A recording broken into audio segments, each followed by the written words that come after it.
Chad? He'll be on shortly. Okay. He's coming. All He's like a right, broken clock. welcome to episode 109. I know this is the third time we've been on since the new season started, but this is the second time we've recorded. So I think we need to get this show rolling. In 2 weeks, we'll be on again. That will be our Christmas show. Um, Oh, in 2 weeks, and then we'll take a hiatus for the holidays or whatever, and then we'll be back the week after New Year's, and then we'll just go through. I'm thinking the week after New Year's, we'll do a winter beer uh, Yeah.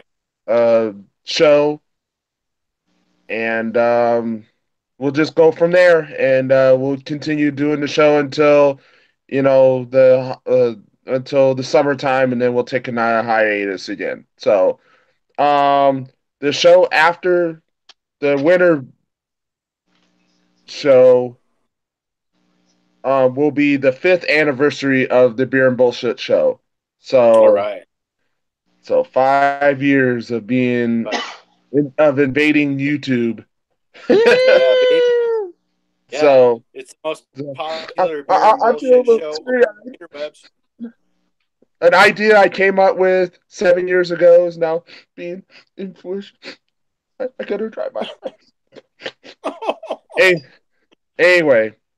Um, and I just want to say now it's been great having you guys on whenever you can and stuff like that. I mean, things have gotten a little busy with my job. Therefore, we haven't had as many episodes uh this season, but once things get a little once slowed down a little bit, we'll try to have more time. Yeah. Um, Amy, Yes, what are you drinking, woman? I am drinking Miles Davis Bitches Brew from Dogfish Head. Ooh. Oh, Have you guys had it? no. It's it's it's really good. It's not the first time I've had it. Um, I didn't even think to. Um, it's got honey, and Gespo. I have no idea what the hell Gespo is. This is what it looks like. It's really good. It's a nice stout. Why it says it's an ale. Because it's definitely thick. I don't know what the ABV is on it either. I'm pretty sure if I bought it, it's probably up there close to somewhere around 10%. And it's from Dogfish, so Amy drinking the it is. dogfish head. It's Uh-huh. yeah. I tell you, hey, don't even fuck with Miles Davis. I tell you what, I was in there. I was in there in the kitchen. I bought this beer a week or so ago. I've had it, like I said, I've had it before. Actually, Rick bought it for me the first time. He bought me a 4 pack, and I was in the kitchen. I was making. He wanted some pasta with butter and garlic sauce. So I'm in there, kind of cooking all that up. I'm like, you know what would be good? I'm like some jazz. I was like, so I put on a little bit of Miles Davis. I was like, yeah, that's gonna be the beer I drink tonight on the Beer and Bullshit Show. I'm gonna drink my bitches brew. Good stuff. Awesome. Awesome. All right, Shane. I got some Founders all day IPA. I Okay. am somewhere near the Mexican border, and I'm in a little town, and the craft beer selection here is horrible. So I, Of That's course. still a but hey, pretty decent beer. I I like it. know. it Define that. Define that. there's that's hard to Yeah. find. This is hard to find, and there's two craft beers here. There's Sierra Nevada Torpedo, Hmm. and there's Founders All Day IPA. And you know what? Hey, I'm happy to be here. I'm reporting live from the close to the Mexican border. I've been doing going into Mexico a lot, checking out all the fake news, seeing what's really going on, talking to the Hondurans because I speak Spanish, And I'm happy to have 2 craft beer options here. So if you want to send me a care package, I will accept anything, guys. If you want, this is Hey, the time. I still owe you a care package, so I'll probably take you up on that. I My still owe Amy a care package too, so my Poor birthday's in Shane is 2 stuck days. down there on the Mexican border with nothing but Founders All Day IPA. Yeah, Sierra The Nevada. struggle. The Yeah, so struggle. I have some backup. I have some Cien Años. Oh, yes, you got some Cien Años. Oh, This was $8. I ouch. got $8 in Mexico. $8, dude. Yeah. Just yeah, it's cheap. $3. I bet it'll give you $8 of praying to the porcelain god, too. By golly. That's No, more like no. 16. This is very smooth. This is very suave. And if you're gonna drink tequila, just do it until the girls look pretty. Don't do it until they look beautiful. Okay. If the girls start looking beautiful, you fucked up. Or you're fucked up. Fucked up like so, a football bat. Good golly. so Shane, I have a question. I have a Oh, couple God. questions You're for making my you. stomach turn just watching you right now. Oh, my God. Bless your heart. Couple questions for you, Shane. Okay. Every time you go in and come back, do you have to show a passport or birth certificate? Well, the law, according to the United States Constitution, is you don't have to have anything. They might give you a little extra hassle and stuff like that, but I always use my passport. Okay, but it's Okay. not it's illegal to deny a United States citizen reentry, even without Okay. paperwork. So if you get robbed and you lose all your shit, or you forget where the hotel is and you lose all your shit, and you have to come back, you just come back. You tell them your name, your address, your birth date, and you get back in. They might want to fingerprint you. It might take several hours, but yeah, I always use a passport. So Mm. and you should always tell them they should be really proud of themselves too. So Okay. Second question is what since you're there, what the hell is going on? dude, it's really chill. It's really low key. I hung out with a bunch of Hondurans. I bought them pizza. I bought them tacos. Stuff like that. A lot of young men, mostly young men, 14, 15, 16 years old, up to maybe like 26 years old. They're just escaping violence that has been created by decades of bad policy against their countries, created by the United States. Okay. Right. The cartels can't really use the ocean anymore.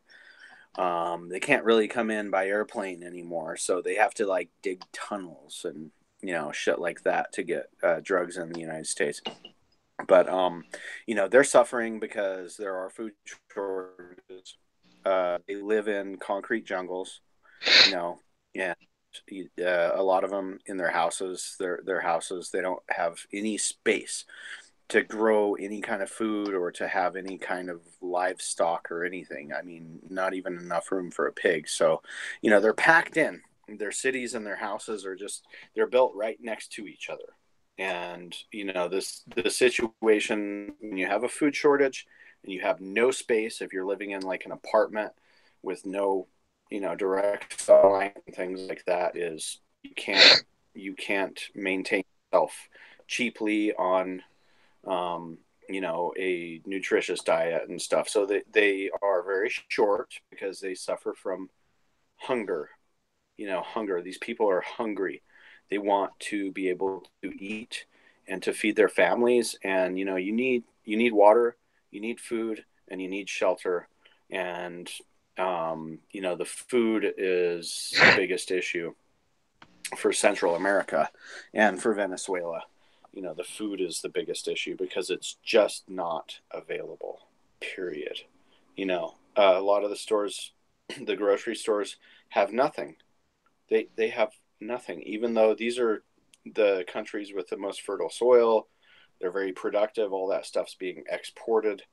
And, it's extremely expensive. You figure if you make $5 a day, that's how much it costs to eat for 1 or 2 people there. The food's not really cheap. Even in Mexico, the wage is between $5 to $15. Average wage is like maybe $8 a day, and you can't you can't sustain yourself when the food price is only half. It's only half price in Mexico. Everything's only like half price of the United States, but the wage is like way low. So it's just not even really possible. And Mexico is, I think, the third richest country in the world still. And they have like 20 billionaires in Mexico, but it's all up top. It's all in the politicians' pockets. And, the business owners make up the middle class of Mexico. You have to be a business owner if you're going to be a middle class person. That's the bottom line, and if you're in the food and commodities business as a business owner, you're poor now, sorry, but you're shut down. A lot of them are shut down. So it's a dire situation. They have children, they have grandmas, they have families, they don't have Social Security, they don't have disability, so if you're there and you see a guy with a missing leg, he can't work, you flip him a few bucks because that's his only opportunity is to just put his hand out, and these young people that are coming, their only opportunity is to work, and they want to work hard. And half of my business, the employees, 100% of my employees have migrated from some other country, which is Honduras, El Salvador, Guatemala, and Mexico. They are happy to go to work every day. They show up with a great attitude. They work hard, and they work as long as you tell them to, and they appreciate that. So, these are good people. These are good people. I know there's some cartel people, but we already have cartel in the United States.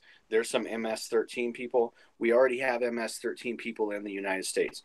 There's some Muslim terrorist type of people, which, they're not, you can't really label them as Muslim terrorists. You just have to call them people that are criminals. Okay, yeah, there's some criminals mixed in there. Yeah, but hey, 99% of the people are just people that want to work, and they want to come and pay taxes and do stuff like that, and they'll work their off. They'll work. They will work their asses off. And 5,000 people have been crossing over the border daily for decades. So that's a small number. It's a small number. Let me ask you this, kind of playing devil's advocate here, because I don't have a firm opinion either way on a lot of this. So you want to move to Mexico as an American. So you're going to move to Mexico because you like Mexico. You want to move down there and have a great life. Which, I mean, I'm all for. I know lots of people who live in Mexico and have a great life. So why wouldn't the Hondurans and people that are coming up through Mexico that were offered sanctuary in Mexico not want to stay in Mexico? If you're leaving the United States to go to Mexico, why would they think that life would be better in the United States than it is in Mexico, other than our social programs? Well, if you come from a country where the wages are like 5 times, which, United States wages were about 4 to 5 times more than Mexico. Okay, mm-hmm. So if you come but at the same time, all right, go ahead. I'm sorry, I won't interrupt you again. Well, commodities are about half price, so it's very expensive. If you live there and if you get an opportunity, if you're from, say, Guatemala, or if you're from Mexico and you have to work and live in Mexico, it is extremely expensive. You have to have a lot of people living in the house to make it and things. Then how do you plan on doing it? Well, I have my business, but, understanding like the quality of life in Mexico, even quality of life in Mexico is All right, not, it's you're breaking up a little bit. it's not. Oh, okay. So Okay, there you quality go. of life. Yeah, So you're quality saying of life in the American dream can be alive and well in Mexico for you, but not no, for someone no, else. not necessarily, not for the majority of people, because they don't enjoy as high of a standard of living as the United States does. And even if you're a United States person with an income from the United States, 90% of people are not going to enjoy as high of a quality of life as we do in the United States. So Okay, so it's about taking your income from the United States but living in Mexico. The rate exchange is what makes it so much easier to live. Yeah, and I don't have that motivation. Oh no, I don't have that motivation. It's a sacrifice. It is a sacrifice. If you go and live there, I don't care if you go to Italy. You're sacrificing. Italy's fucking expensive. Oh my God. You're going to live in a box. Italy is cheap for Europe. Italy is cheap. It's not cheap compared to here. Yeah, well, but compared to like Norway or the Faroe Islands or Germany, Italy is dirt cheap. So I did kind of get a little bit of a chuckle though. Baltimore's Attorney General being backed, or not Baltimore's Attorney General, Maryland's Attorney General, backed by the mayor of Baltimore City, are they're trying to sue Trump for his border policies, but they're saying because these people want to move to Baltimore. I'm like, dude, these people are leaving a third world country. They don't want to move to fucking Baltimore. No, because you don't enjoy a high standard of living in Baltimore. You don't enjoy that. There isn't a high standard of living in Baltimore unless you're a millionaire. Right. And even then, when you go outside of your gated yard or your gated community or whatever, I don't have a gated yard. I have I have a porch. Yeah. And then I have she's got a gated porch. And strippers and junkies. And I have enough. She loves it. She loves it. I have enough gates to keep my dogs in. That's about it, Yeah, so in Mexico, you would probably enjoy a better quality of life even in a cheap place than you do in Baltimore. Yeah. Just that's a fact. In New York City, you would enjoy a better quality of life in Mexico than in New York City because it's trash. Well, we had this really cool Uber driver when we went out the other weekend. He was from Afghanistan, and he had only been over here for a couple of years, and he came over here for a better life, and he thought that Baltimore, bless his heart, I don't know why he thought this would be a better place to live, because he went from one war zone to another. But anyways, as soon as this poor Afghani guy got over here and he started driving for Uber. Obviously his English was real good and everything else. He gets robbed at gunpoint and then gets robbed at gunpoint again. And he's just sitting there telling us about, how, yes, I know I go to this neighborhood, I get robbed. I go to this neighborhood, I get robbed. It's like, yeah. And really, Afghanistan, they have a better quality of life. Move to Montana. If you want to immigrate, move to Montana. Move to Montana. Not Baltimore. Yes. Not Phoenix, not not Detroit, not Chicago, not Springfield, Illinois, not Washington, D.C. Don't move to any of these fucking shithole cities. Right. Yeah, that's why I laugh when people call me a Yankee. I'm like, dude, I'm a Westerner. I'm a cowboy out here. Plus, I'm part indigenous. And we enjoy, in the west of the U.S. and in the Midwest, we enjoy huge spaces. We enjoy a lot of distance from our neighbors, and traffic is not bad, and you're not distance between neighbors make for very good neighbors. That's right. So that's a big deal. It's a big deal, and I know a lot of the United States, like Boston and New Jersey and Maryland, and Mm. places like that. They are just packed. They're living on top of each other, just like Europe. Europe, there are a lot of parts of Europe that I've been to, and I would not ever go back, like Verona and Milan, and places like that. I don't want to go to those places. Those are not fun places to go. It's not, the architecture looks really neat and stuff in the postcards, but you get there and it's like, dude, it's a shithole. Yeah, I was gonna say I know what it's. I don't know what it's like because I haven't necessarily been there, but I know people who have been over there, lived there, traveled around Europe, and literally these places are like tiny little boxes, and like you're lucky to have a toilet that's outside of your shower. You know, Yeah. you have to. Yes. I mean, it's all the pictures I've seen and the stories that I've heard from people, and these are people that aren't poor people either. Obviously, if they're traveling through Milan or wherever else. Now, I do have friends that have a whole lot of money who travel and, they get very extravagant.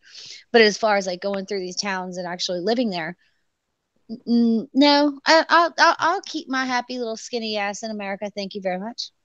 Yeah. Even like I Venice. prefer not to keep it in Baltimore, but I'll keep it in America. Venice is iconic, and it would be one of the worst places in the world to live. It would Well, be I mean, most apartments there are not much bigger than most people's closets in the Midwest. True.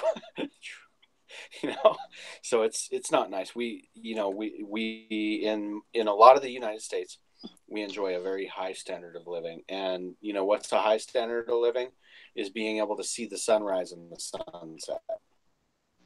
Yeah. No, you're right. I With can't argue with you. yeah. And hey, Mexico really doesn't, they don't enjoy that on a large scale. 90% of the people are living in shitholes that are, they're built right next to the neighbors, and a lot of them don't have windows. They just have bars and a curtain, and it'll be 11 o'clock at night. Somebody will come up with their bass playing, and there'll be an impromptu party in the street, and nobody does shit about it. And you are awake. Okay, I'm awake now. It's 11. Fuck. I was staying in a motel there in Tijuana. I just got back from Tijuana. I was there for a week, right at the border, and it was 2 a.m, and some guy rolled in on his motorcycle, and then he rolled back in 15 minutes later on his motorcycle, and he was out talking to the security guard right outside my window, and I woke up and I'm like, fuck. And I went out and I slammed my door like 2 feet from them. Their door for their hotel is just right there. And I Oh, slammed my you're door. so passive aggressive. No, I'm a fuckhead, dude. I'm a fuckhead.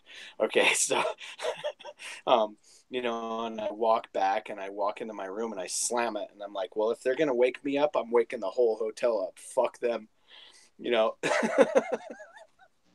And hey, I moved. I went to a different hotel that was quieter, but I had a place in California on the beach that was like that, where you could not sleep on Friday, Saturday, or Sunday night until 3 or 4 in the morning because it was nasty, noisy, and crazy. And that was life. So every Friday, Saturday, and Sunday night, I planned on staying up till 2, 3 in the morning. That's life. Mm-hmm. Yeah, that's why I don't go to those places. I see, like, yeah, that's why I like being around old people, because old people are quiet. That's where I'm in my club. This is like the most excitement I ever get. Like, I mean, unless Rick and I have like our occasional date, but I don't go out with my friends. I don't do anything like this. This is the most excitement I get outside of my old man and my kids. It's cool. It's nice to live a quiet life. I like it though. I say Yeah. It makes me happy, keeps me out of trouble, and it doesn't piss me off. Nothing pisses me off. You guys make me happy. My old man makes me happy.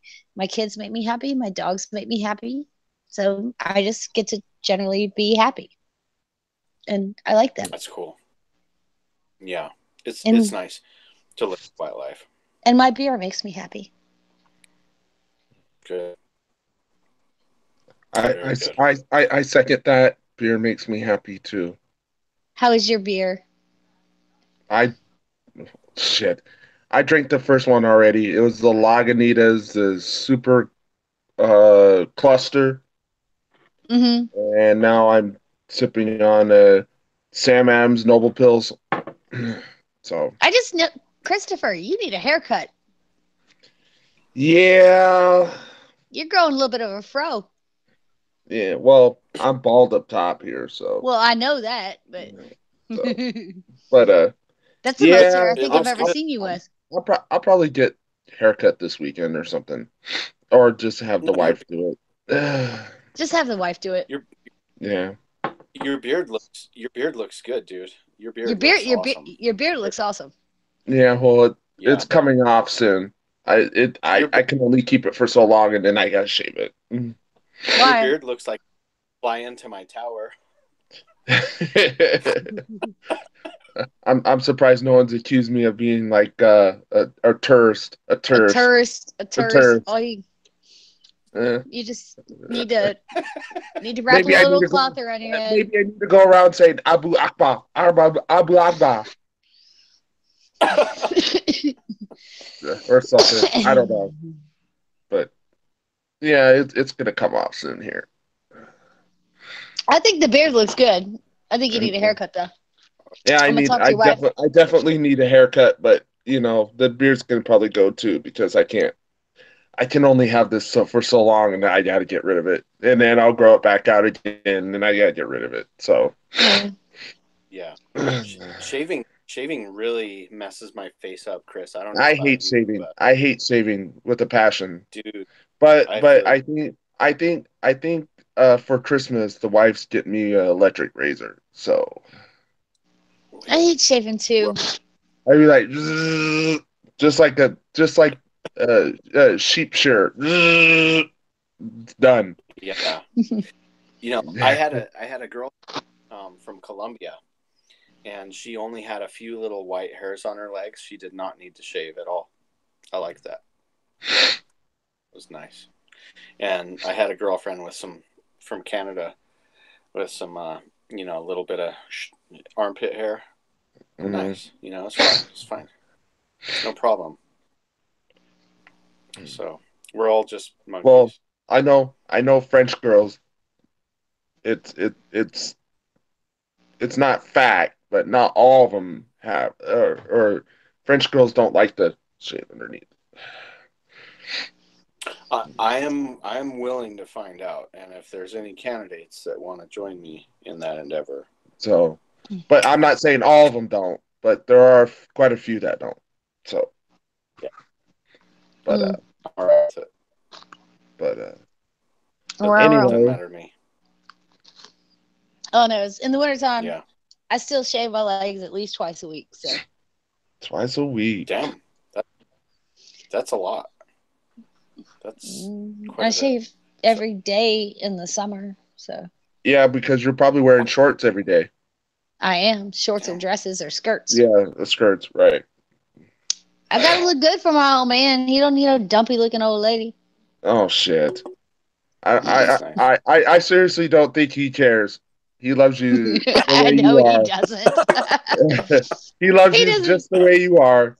I know he doesn't. He doesn't care if I shave my legs or I don't. He doesn't give me any shit about it. He's I kind just it's a he's female thing. it's When it's I kind of was like it's kind of like me. I don't care if Yvonne does or not. I love her. yeah. I don't love I love her because of her. I don't love her because she doesn't shave or she shaves or she doesn't or whatever. I love her for the fact that she hasn't left me after 18 years. So That's definitely a good enough reason. yes. When we were down in Virginia, the weekend before Thanksgiving, we went to go hang out with my best friend, and uh, I made a comment about one of her nails being broken. She had nice long nails, and one of the middle ones was broken. And I said, I haven't gotten mine done in a really long time. I said, maybe I should before Christmas. I said, I hate to waste the money when I could spend it on the kids for Christmas. And she's like, she looked at my hands. She's like, oh my God, let me see your hands. She's like, putting on my hands. She's like, oh my gosh, you've got man hands. I'm like, why? Because I don't have my nails done? She's like, yes. And afterwards, Rick said something to me about how a woman only feels like she can only wear an outfit one time, not because of what the men think, but because of the way that their girlfriends treat them. And it's like your girlfriends notice, but your man doesn't notice. Your man doesn't care. If you look good in something or whatever, just go with it. Oh, yeah, just made me think of that. So, Wow. but no, he doesn't. He I'm like doesn't the mind. worst ever. Yeah, I mean, I'm like the worst ever. I own like 3 pairs of jeans. So, I have more work clothes than I do personal clothes because I'm in my work clothes 6 days a week. So one day a week I'm decked out in something else. So yeah. Well, I've got friends. I was hanging out with my buddy from Compton. He got deported for 7 kilos of coke. That's a lot of fucking cocaine. That's a lot of Jesus coke. Christ. Tried sniffing that up your nose. Oh, wait a minute. Rick James did that. So. Oh, he was definitely Rick James, bitch. I'm Rick James, bitch. But he's got an extensive wardrobe. God, that's like 14 fucking pounds. That's like 14 fucking pounds. Yeah. Hey, keep Rick James happy. Yeah. Shit, that's enough to keep Rick James awake for like 30 years. Jesus. Even after he died, he probably his veins would probably flow. After he I'm Rick James ghost, bitch. after he died, when they did the autopsy on him, they were probably like, "Damn, where's the blood? All I see is coke." They'd be like, he still got a boner, and he's sitting up and saying, "I'm Rick James ghost, bitch." Yeah. So if you want to know, if you want to know somebody who's been deported for cocaine from Compton, his name's Chopper. He's on. I'll pass on that one. Okay. So, but I prefer to stay out of prison. Yeah. He won't touch a cigarette. He won't touch a beer, and he never did. He was always clean. But he ran a lot of drugs and stuff in Compton, and I like those kind of people. I mean, I never touched anything, but those are my people, dude. I could rap with them. Okay. Alrighty then. Yeah. So, yeah, you guys want to know some hardcore motherfuckers? I know them, and they're like family, dude. They're like the kind of people you want to invite over for Christmas and stuff, But he was all shot up. Somebody shot him up in the stomach, and he's got all these scars and stuff from where he got mowed down with a machine gun in Compton. Yeah, see, they don't really do that here in Baltimore. They just shoot little kids. No. Oh, that's so interesting, Baltimore. Yay, man. Yeah, Shane's rapper name is Young Shane. Young Shane. Young Shane. Hey. Yo, what's up? Yeah. My name's Young Shane. I'll be like, tattoos, no, but I'll do some henna. You guys got any henna around here? Yeah, you need some. Oh, you would look so dope and so fly with some henna. Yeah. Be like henna and blowjobs. Henna and blowjobs. All right, you guys give me a second. I'll be back in just like 2 shakes of a lamb's tail. Faster than you can say blueberry pie. Chris, you got a lamb over there? You could shake its tail. No. I eat lamb. I don't raise lamb, so Lamb is good. Lamb is good. Lamb is good. Yes. But sheep, like in the Faroe Islands, 7-year-old sheep, wow, what amazing flavors and textures. And no, I'm sure. It's very different. If you've ever eaten a wool sweater, you can realize the difference there. So it's Now you're making me hungry. Now I want a gyro. yeah. That's what I'm saying, man. That is what I'm saying. Yeah. I had some good food. Tijuana was nice. There was some good food there. I was just on the beaches. I didn't go to like Zona Norte and stuff where all the brothels and the dangerous things are. I didn't go. Wow. I didn't go there. Nope. I spent all my time on the beach, and it's very clean, very nice. There's a lot of rats. There are a lot of rats. Oh, I'm sure. Ooh, big ass rats, dude. Like, did you stop by the new Corona plant? I didn't know I didn't know that existed. Yep, the new Corona plant is right outside of Tijuana, but the only problem is that Tijuana only gets 3 inches of rain a year, and it takes for the production it takes 100 million barrels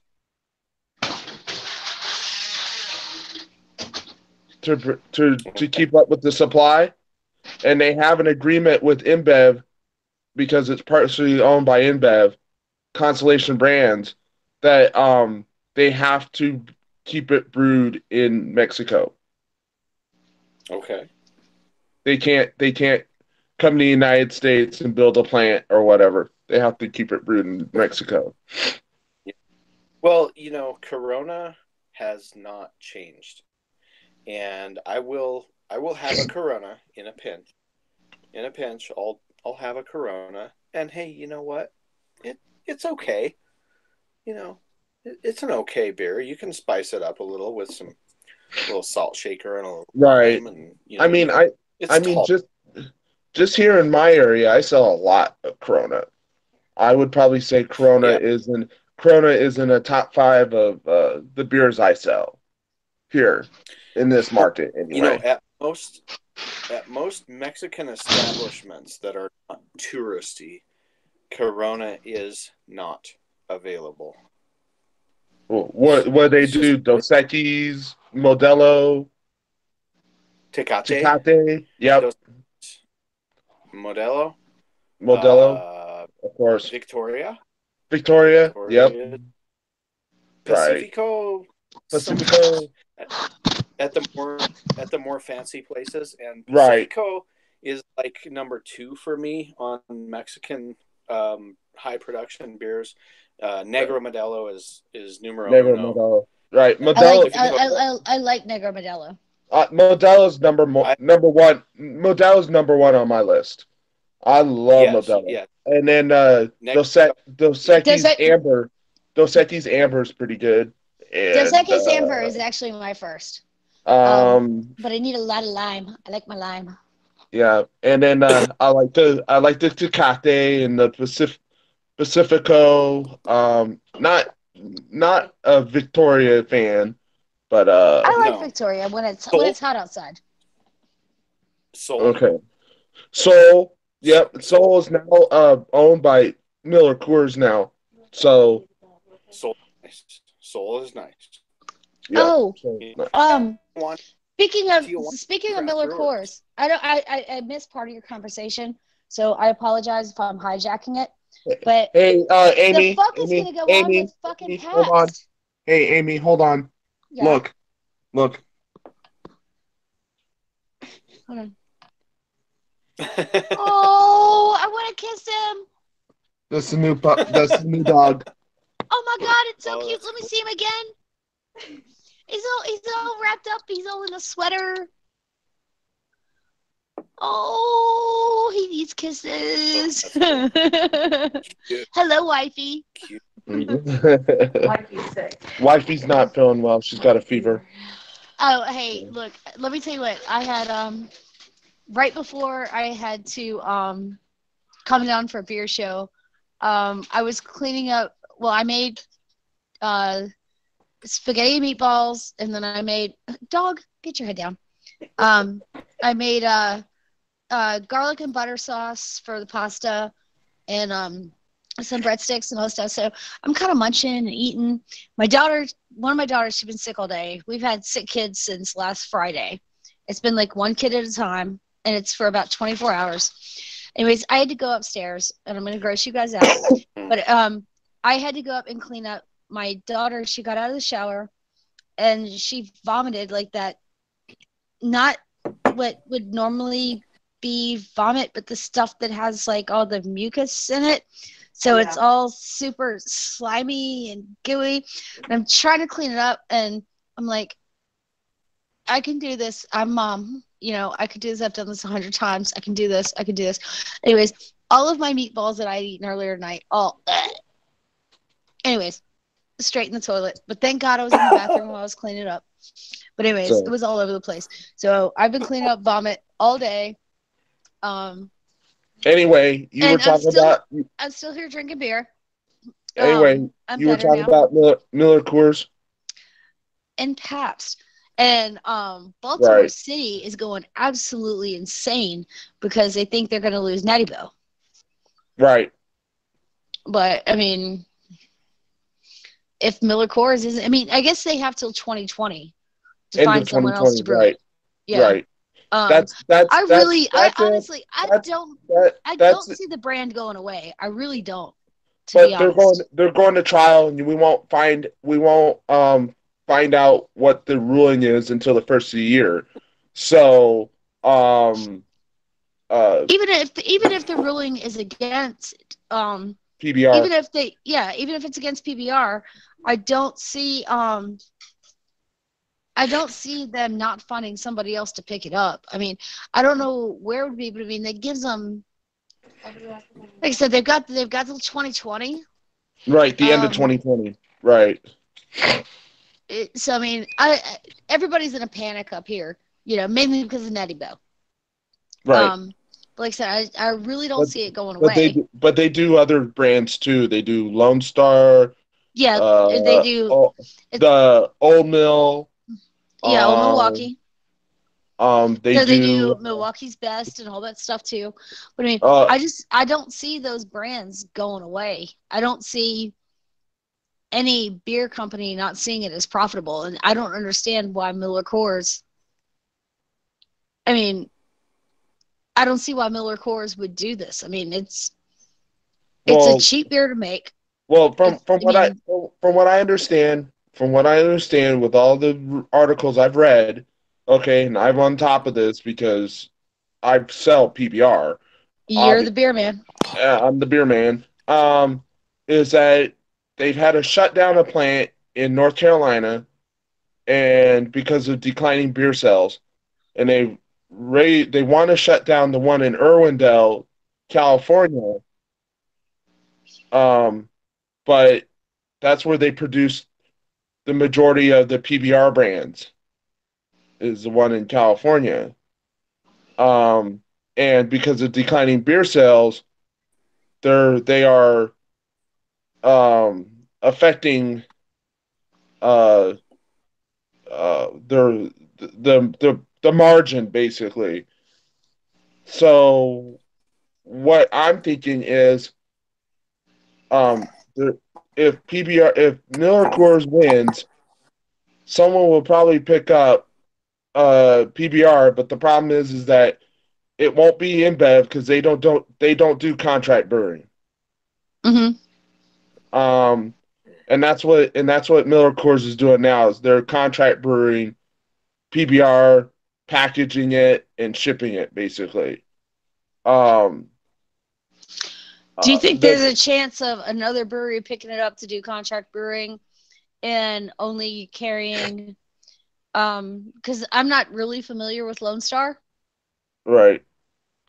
Obviously, I'm familiar with Natty Bo and PBR, but I personally think that if PBR is going to do anything, I personally think that the plant that's shut down in North Carolina, someone should buy that one because it's just sitting there, not running or anything. It would be perfect for PBR and maybe another brewery or whatever kind of mix things together or whatever, but I guess they only brew PBR like once a month or something. So, Well, I mean, I'm pretty sure they only brew it for people in Richmond. It's a, I know it's popular, a hipster beer, but I it's mean a popular PBR. beer. No, I mean, We always called it People's Beer of Richmond. I mean, well, it's the what, first beer I ever had. I mean, I well, still remember my very first PBR. I the can thing still is, the tell thing stuff. with, It was the most atrocious thing I'd ever tasted. eh, And by the way, the thing with my my PBR, my my grandpa gave me one with one of the pop tops back when I was like maybe 5 years old. He gave it to me at a campsite down. He's dead now, Yeah, so you can't prosecute him. yeah. Um, but anyways, he's like, here, have a taste of my beer. And it was the most disgusting thing I'd ever tasted. And I spit it across the campsite. It was absolutely horrid. Um, but at the same time, it holds a lot of fond memories for me. And I still will occasionally drink PBR. And even up here, especially, if I have a cold, my, sinuses and stuff are messed up, and I just want the carbonation, I'll mhm. pick up a 12 pack of Natty Boh. I mean, I don't have a problem with drinking it. Um, it's the same beer for what it's worth, but I don't know. I hate to see it go away because I mean, what would replace it? Bud Light. I mean, I'd much rather That's drink horrible. PBR or Natty Boh than Bud I Light. can't believe that you would disgrace the label of PBR with a shit comment like Bud Light. That's what Fuck. I'm saying. I Yeah. mean, what? That's what I'm saying. I mean, what would I replace? Like my Well, my sweet rice beer with, High Life. well, High what, Life. High Life. the champagne beer. Champagne, right? Well, Champagne. PBR, Pabst Brewing Company is like the second oldest brewing company in the United States, second to Yuengling. So, I don't know. I It's don't like Yingling as much as I like PBR or Natty Boh for what it's worth. Um, I'll but drink it, I but don't I know. mean, I've noticed like 5 to 7% of my sales in my stores is PBR or PBR related product. Amazing. That's good. That's Yep. good. Oh, So I'm hoping they come up with some kind of solution uh before the yeah, trial that'd be good. That'd because be I'd good. hate this. I As much as I think PBR is disgusting, and anything associated with it, like Old Mill. I used to drink Old Mill back in the day because it was cheap. Um, we've all drank it a time or two. yeah, we've I, all drank it a time or two, exactly. I've never. Even when back in the '90s they experimented with the Old Mill Amber. It was called Old Mill Red, and I used to drink the Oh, shit out of I that all the remember that. time. No, that was horrid. That was absolutely awful. I used to drink that all the time because it was cheap. It was cheap, you know. So was Hurricane, and so was Old English, but you don't see me Yeah, drinking that shit. so was Mickey's and St. Ides and yeah, No, I think I'm still okay with Mickey's. Mickey's. Um, but remember when we did The grenades. the The beer and shitty bullshit disco. show for the yes. I swear to God, I only drank half of that 40 of oldie, and I wasn't right for 2 days. I mean, It's because I it's so believe it. detox. it was I believe bad. it. That shit was so sweet and It's so nasty. Yep. I mean, it was like That, syrup. that's what malt liquor is. Yep. No, I never had a problem with St. Ides back in the day. I was already, you know, but no. Anyways, yeah, it messed me up. I Yep. couldn't do it. I've also seen an increase of High Life. I think High Life's okay, making a comeback. The champagne of beers. It's making a comeback for dude. some I'm I not. reason. I used I'm to not. drink I'm not quarts. gonna hate on the champagne bias. I used to drink some quarts of High Life, Yeah, and so did I. So did we I. I used to would go drink to the bus stop freaking in I in used, like eighth grade. We'd go to the bus stop in eighth grade in the snow, and hack in the snow at the bus stop, and then I'd be all lit at school and shit, and like, what up? Oh gosh, I remember going over to the shopette next to the barracks in the army, and being able to pick one up for $1.05, a Yep. 40, a Right. 40 ounce of the Champagne beers. Yeah, We only had right. quarts. We only had quarts. And back then, I mean, 140 ounce, man, I'd be ate up like a soup sandwich. It was tore up. I used to drink High Life. When I first married Yvonne, I drank High Life, Ice House, and Red Dog. Ew. Red Dog Bless your was the heart. shit. No. Yeah. Yes, it was the bomb. I couldn't drink it now, but I'd be like, ew.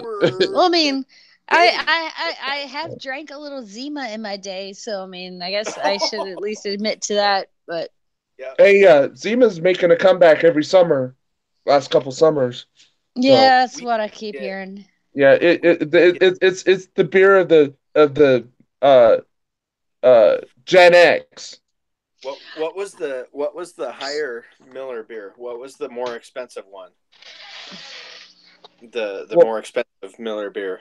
It's that you usually Miller Lite is the most expensive Miller beer. No, it was the more refined one. But that's what we always got for our keg parties when I was in high school and stuff. Because I used to throw a lot of keg parties in high school. But we get the Miller something, like gold, or I don't know what it was called. I don't remember anymore. But that's what I always got in the kegs because I had a kegerator at home. And I'd have parties and the cops would bust them up and they'd be like, "Where's the beer?" And I'd be like, "There's no beer here, man. I mean, like, we were just having a pizza party. There's no beer." We had a keg, and they couldn't find the keg and shit. No, I know. I just know all of my friends that still drink Zima, that are my age or close to my age. They're all gay. Well, yeah. That was the when Zimas were prominent back but in the I drank Zima and 90s, I wasn't gay. in the 90s. That was either a female beer, okay, a female thing, or a gay thing. I'm not being prejudiced. I'm not being hateful or anything. No, I noticed that myself. Right. I noticed that myself. Even when I first got married, my wife loved Zima with grenadine in it. Yeah. All right. That's creative. That's a little ghetto. It's creative. That's a little ghetto, yeah. Yep. So, hey, you spend the or Midori Melon, one of those two. We did the Boone's Farm a lot of Boone's Farm. Oh, I did the Boone's Farm a lot. Oh, buddy, yeah. We'd have parties. We'd go in abandoned houses, or houses that were just were being built like in the summertime, because we have no other place to party. So and we couldn't party in the park because after dark, they closed down the parks. Yeah. But we'd have couple guys with us, couple chicks. We'd go to the liquor store and we'd grab our 40s, and Boone's Farm was cheap. You could get a thing of Boone's Farm for like $1.50. Yeah, $1.50 at the time. I was gonna say, I remember when I was in high school, my boyfriend at the time, it was when those big pants were in style. Yeah, the parachute pants. The parachute pants. Yes. Yeah. The hammer pants. He stuffed like bottles of Strawberry Hill. Corduroys and polos. Yeah. He'd stuff a bottle of Strawberry Hill down his pants for me. And like we go to a party later, he'd be like, "I got you something." I'd be like, "Oh, what'd you get me?" He'd be like, out of his pants, "Oop, Strawberry Hill." Thanks for stealing me a bottle of wine. That's great. But like one bottle of Strawberry Hill, and I'd be back in like the trailer park, like barfing my head off. It was awful.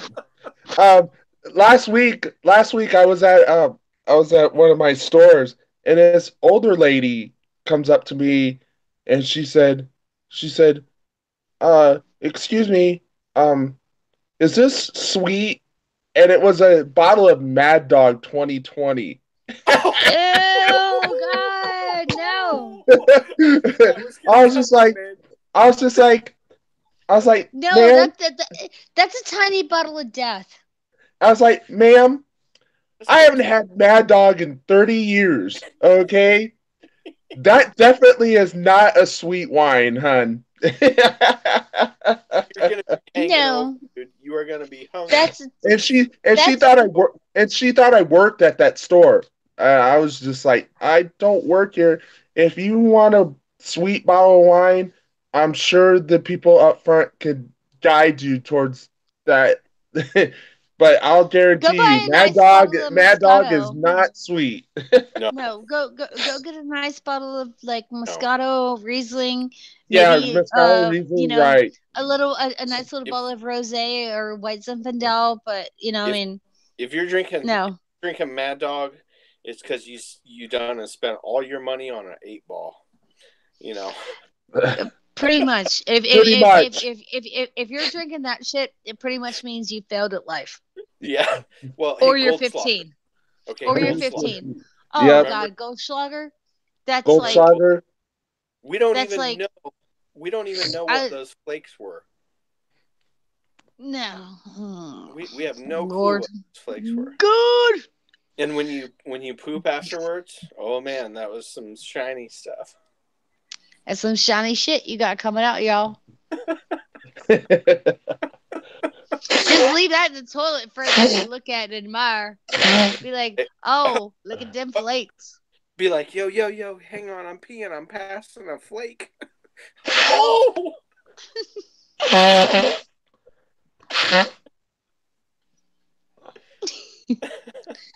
You realize we're all going to hell for this, right? I ain't going to hell. I've been saved. I'm going to heaven with Jesus. I'm going You to ain't heaven been with saved Jesus. from your time from your time with the beer and the bullshit show. So you better repent as soon as you're done. Yeah, well, he'll understand. He'll be like, "It was that Amy girl." I understand. It's all right. You're good. We're gonna let you. You were highly. I understand. You were highly influenced under that Amy girl. I'll give you a break. Yeah. Well, I'm gonna be with Jesus in heaven with a bunch of hookers and drunkards and druggies, and that's where I'm gonna be, in heaven with Jesus. Well, at least you did say 72 virgins, so you're safe. No. So there ain't gonna be. I was gonna say it's the wrong religion.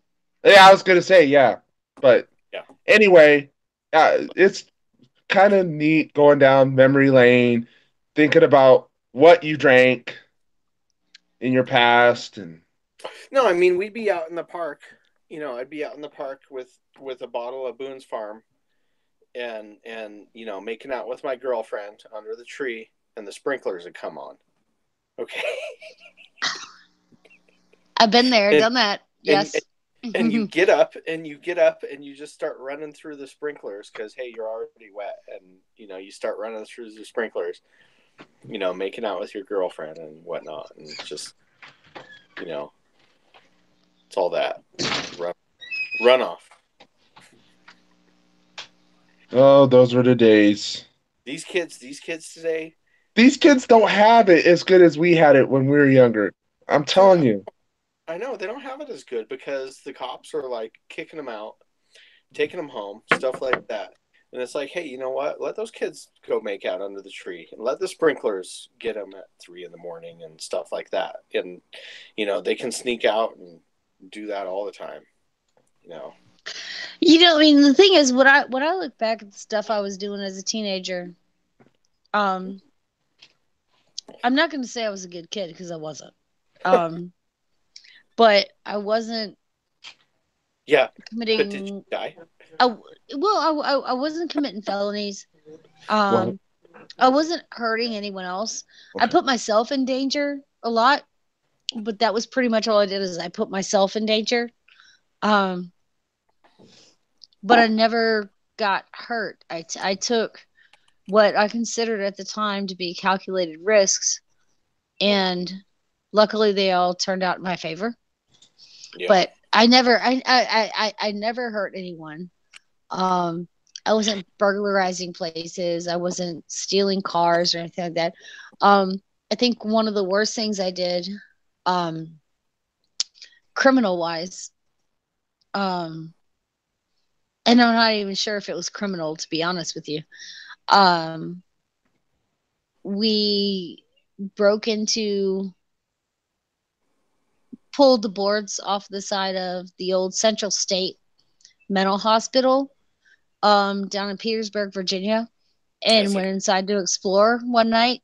We had to follow like the pipeline in, but it was really interesting to see like all the old restraints and all the stuff, and I mean, because it was the hospital for the criminally insane. That's cool. But that was probably one of the only, like, the worst things I did, because I mean, I really wasn't a bad kid. I mean, I drank, I crossed like the barriers, to different islands in Richmond City, stuff like that, hung out on the river. I did a lot of things that were dangerous, but I didn't do things that were necessarily criminal. I did things that were forbidden to me because they were dangerous. You broke and injured Amy. Okay. I did. That's cool. But no. But like, I tell you, there's if you ever come to Richmond, Virginia, there's an island in the middle of the James River called Belle Isle, and you're not allowed to go into the island at night because the state says you can't. And but you can climb the gates. So you climb the gates, you go across the bridge, you go into the island, and then you hop the rocks across the James River, which the James River is class 3 rapids, so it's really fast. And if you fall into it, you're probably gonna die. Cool. That's sweet. But the cool thing is when the moon is out, especially if you go out there on a full moon, which is when I used to go. I used to do this like on a monthly thing when I used to live downtown. You go out there and you can sit in the middle of these rocks, and the river actually glows. And I'm not talking about like I wasn't on acid or pot or anything like that. But the river will actually glow. But it'll come down around the rocks beside you. So you can sit there and you can hear it. It sounds like a freight train, but you just sit there. And it's like the most serene thing that you've ever experienced. It's amazing. It's absolutely therapeutic, but it's illegal. Dude, speaking of climbing fences, I climbed the fence. Okay. Did you climb the border wall? Fucking A. Really? Hell yeah. Did you get shot with a rubber bullet? No, dude. I only climbed like 90% of the way up and slid down. But it was like just I wanted some exercise, and nobody else was doing it, and there was all kinds of international news media and stuff there, and I was like, you know what? I'm 36. I'm gonna be 37. I think I could do this shit. These young kids are doing it and stuff like that. I think I could show them up. There's that one American guy trying to climb the fence back into his own country. Why the fuck not, dude? Oh, Jesus. I got it on video where I was talking. They'll be like, there's that old guy right there. We think he's crazy. He's trying to break into America, but he's American. Yeah. Look at this white dude. He's even climbing the wall. Jesus. It's so fucking funny. Which one of you just snorted?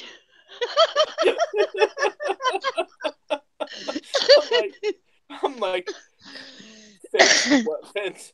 I'll climb that bitch.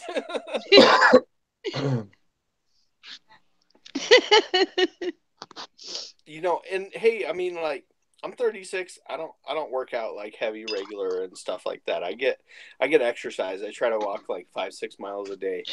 Get like 5-6 miles a day down and stuff, and do what I can. But I'm not like super duper fit or anything. But I was pretty proud that I could break in.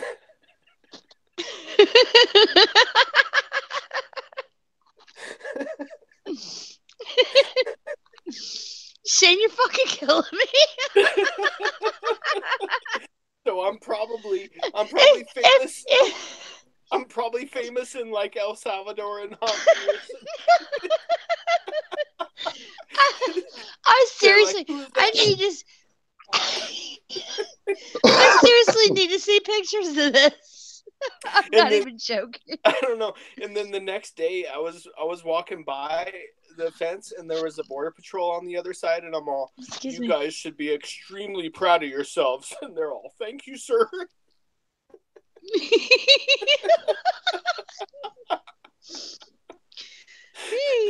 Video, I swear to God, video or pictures, or it didn't happen. Dude, I mean, you gotta go look through the Honduran news or the Salvadorian or the Mexican news. Because I know somebody got me. I know somebody got me on the camera. Oh no! I swear to God, you're crazier than a shithouse rat. Yeah, and then I was you just entertain the hell out of me. I was like worried. I'm like, I might have to stay in Mexico forever, dude. I don't know. But it's not a crime. Apparently, it's not a crime to try to climb the border wall. It's only if you touch your feet on the other side. Right? Only if you touch your feet on the other side. So I was like worried. I'm like, I don't know if they're going to let me back in, dude.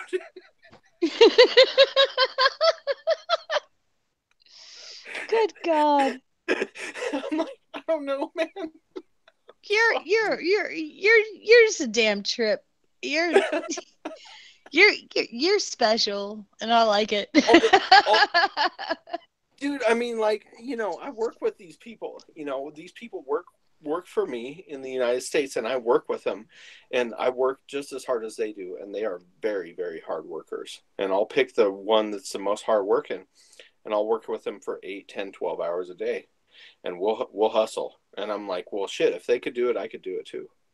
If they can climb the border fence, I can climb the border fence. Like.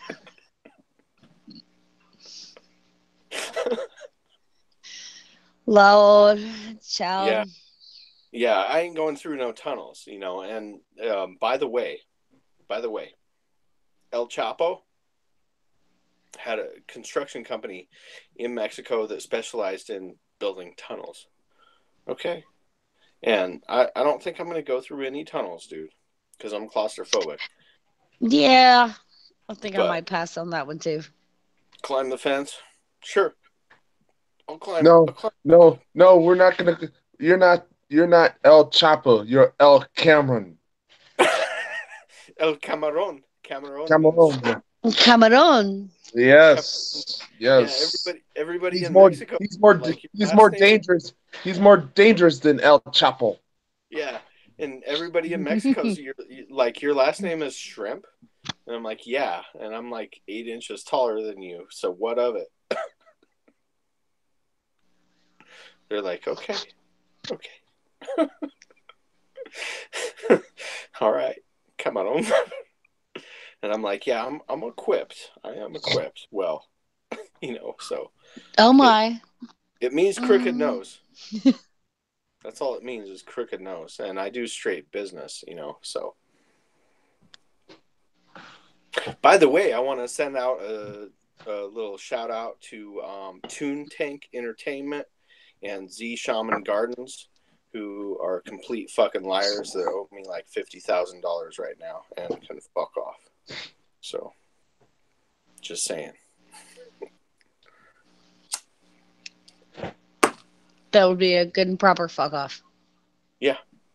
Since we're the most popular beer and bullshit show. So, I'll see you bitches in court. You're going to lose.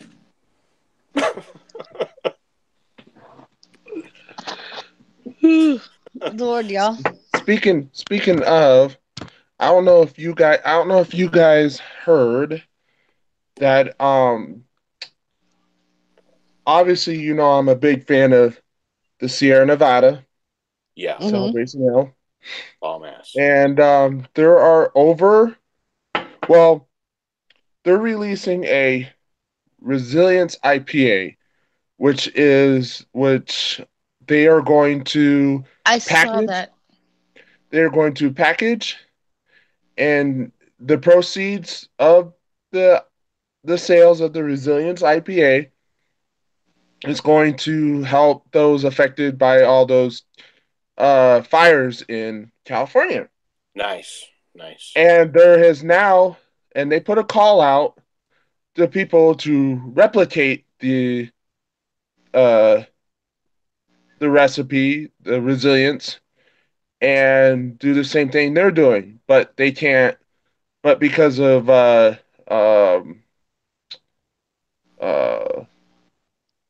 licensing and all that, they can't um, use the name resilience.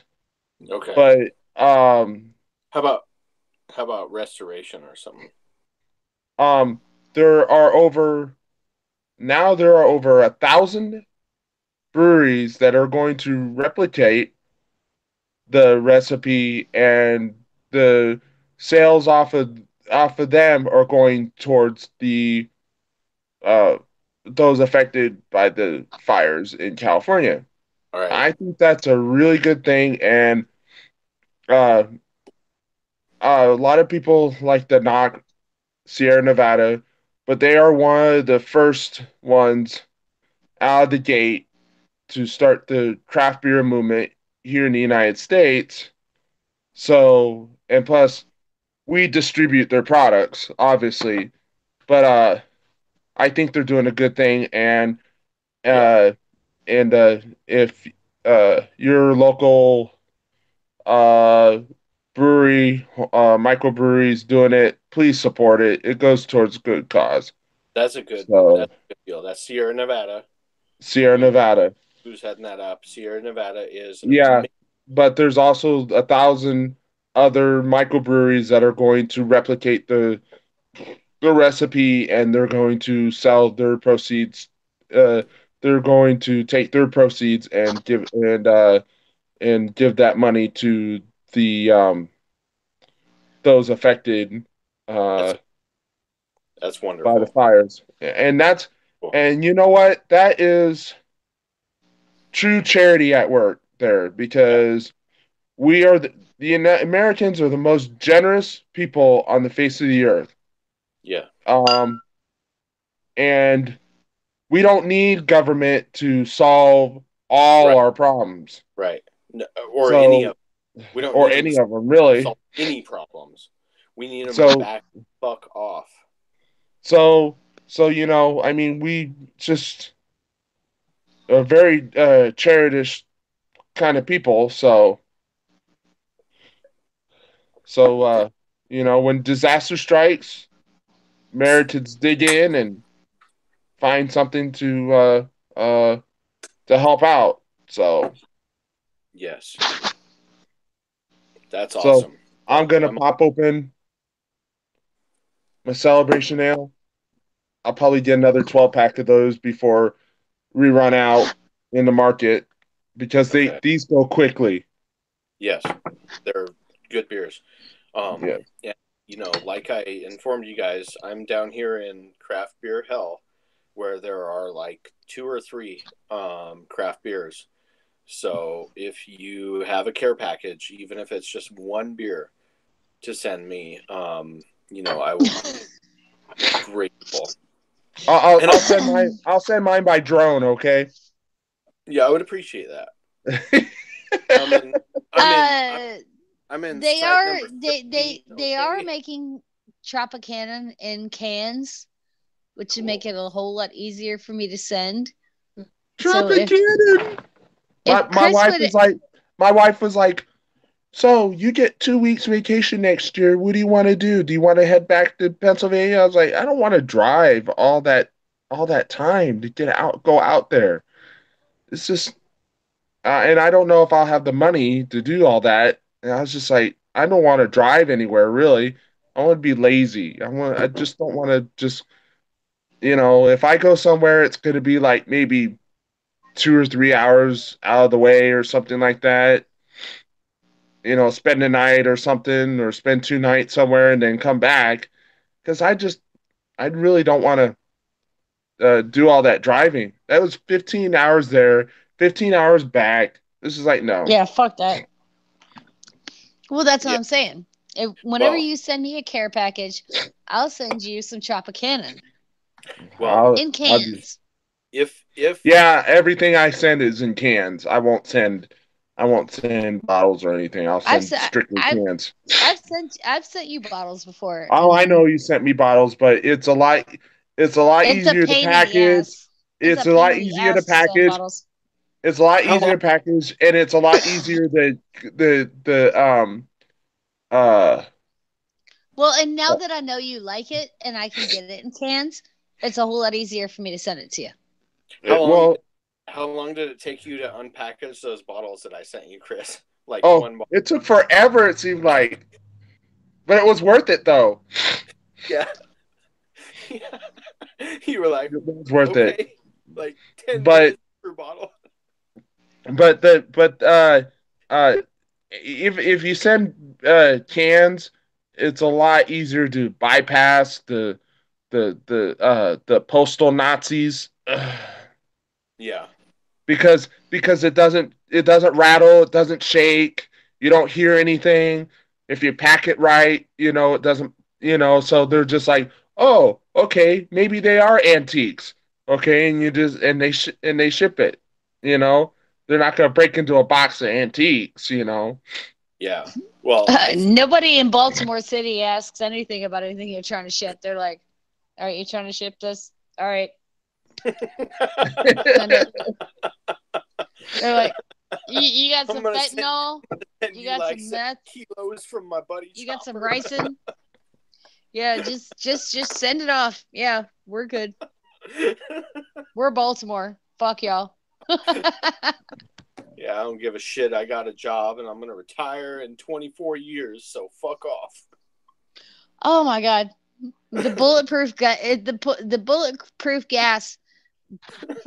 Jesus, bulletproof glass when you go to the post office, and you can't even send off a package without putting it through a scanner, and then you have to like bring it around.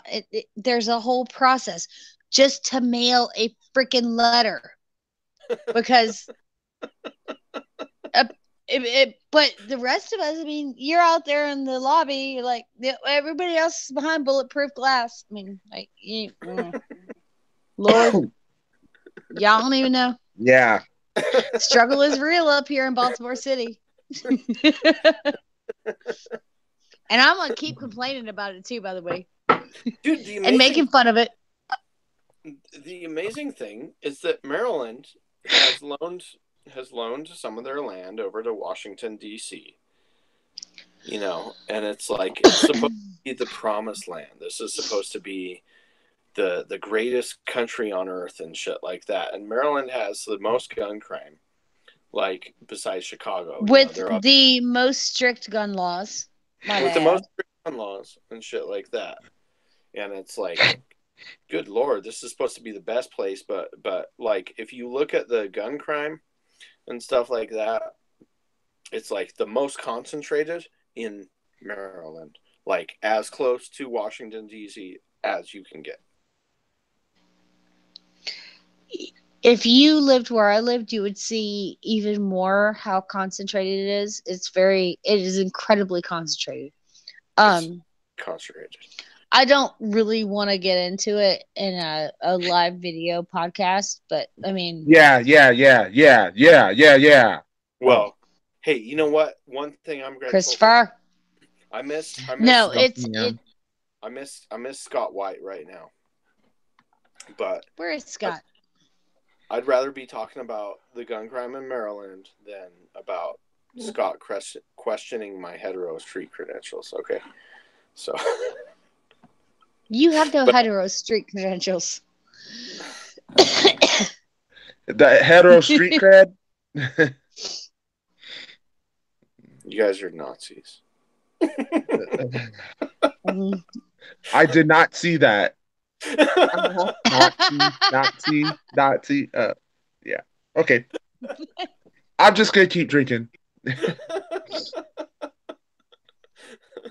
Oh, you guys are insane. I That's love all. you. All I right, well, love you guys so much. Mm. you know, And I'm out of this particular bottle of beer. I'm not gonna I, open Uh-oh. another one though. Uh-oh. We can't have that. We I'll be cannot have that. I'll be That's going just down to one Mexico. bomber. I'll be going down to Mexico. Maybe tomorrow, maybe the day after. I go down a lot. You know, I'll be in and out 2-3 times a week. So I'll be giving you guys updates on the situation. Okay? And I might go to Juarez. You know, Juarez has been one of the most the town I go to has been the most dangerous town in the world year after year after year after year after year. But I might go to Juarez. I might go into Ciudad Juarez, which is much larger. It's a city. But I went to Tijuana.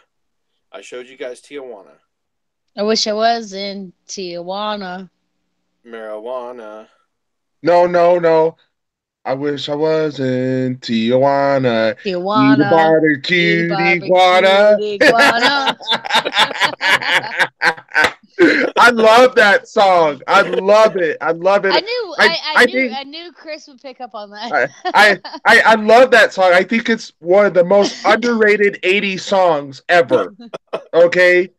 Mexican Radio by It's Wall of fabulous. Voodoo. I love that song. I remember when that It's video first came fabulous. out on MTV. I was just like, what the heck? What the heck is this video? You know? Then I was like, I love that song. So We're the same age, so we were looking at the same crap, being like, Yeah. I was Yep. yeah. but I'll try to take some videos from Puerto Palomas when I go there. I'll try to take some videos. I can't do a live broadcast because they don't have signal for Right. LTE or for 4G or for 3G or anything. It's just E. But I can take videos, so I'll try to take some videos. If I do go to Juarez, then I will do some live videos for you guys from down in Juarez and stuff. And I'm a little intimidated to go into Juarez. I got to be honest. I know I'm gonna find a little old grandma that is from Juarez, and I'm gonna walk in with her, and I'm gonna go where I'm going with her and stuff. So I have protection because nobody's gonna mess with a little old grandma. Okay, if I'm walking with a little old lady, that's my trick. That's my trick for world And then travel. she's gonna be like, "Oh, American man, would you like to date my daughter? Take her, No, take her back to United Oh States my with god, her." yeah, Christopher, yeah, and all. you sound like Rick with this little finger puppets that he did. No, I mean, like I'll do that. And little grandma. Take my daughter. Take my If, daughter with you. yeah, if a little grandma tries to marry me off, then I'm an open book here. Okay, you can write on the next page. All right. So Oh my good god. Yo, Granny, is she hot? yeah, if she's got a big booty, Does she look like Selma Hayek? yeah, yeah, yeah. I mean, or J Lo. yeah. But if I gotta give her a cheeseburger, I'm gonna have to wait until that shit adds on, dude. Because I don't. I want some fat. I like fat ass bitches, dude. I gotta be honest.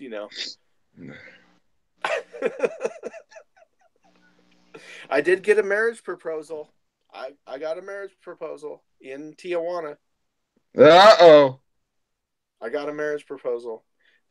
Her dad tried to marry her off. He said she just turned 18. Do you want to marry my daughter? No, that's okay. She was about 5'1" and 250, 300 pounds, and No. so No way. yeah, yeah. Nope. So I sat down with him and I talked to him and stuff like that, and the daughter was really embarrassed and stuff, and and then I went back and visited a few times. So I called him when I saw him the next time. I'm like, "Hey, father-in-law," in Spanish. I'm like, "Hey, father-in-law, suegro." Okay.